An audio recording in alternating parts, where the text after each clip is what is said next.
Aviseweny lanitra Jesosy tompolay zanak'andry amanitra Hoavy izy anavaka ny ondry Ary anao ve mba anisan'ireo voavonjy Raha ho foana ka ho levina ny fiainaneto Zay miala lavitra ny tompo de isento Zay anao ve voiazakazaka ny safidy Ivavahady anefindrisy efa nidy Taizay anao tamin'ny andro nitoriana Motsinandre nangatak'andro savariana Nolaninao reo tombonandro nomenanao Tamifanarana pofa tsy ny bebana Taizay anao tamin'ny andro nitoriana Motsinandre nangatak'andro savariana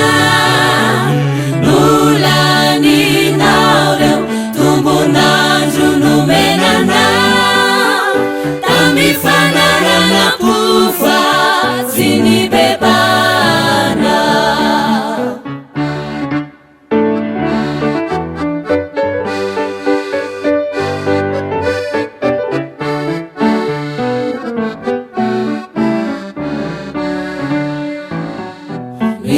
Miatomotra ny andro efa madiva Injany re manakoako ny feonatsiva Manaiky anao mbola varina iomana mizay Miomana sa ho very ny fanay Deny mbola velonay nakamatsiaro Zay mampisaraka mitompo atsaro Anyakotra tsisy fibebana azo atao intsony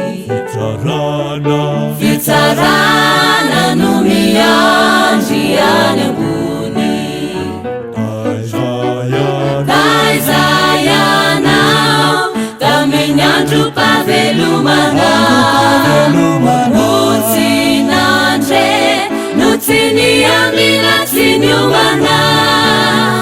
Nolavinao lay famonjena nomenanao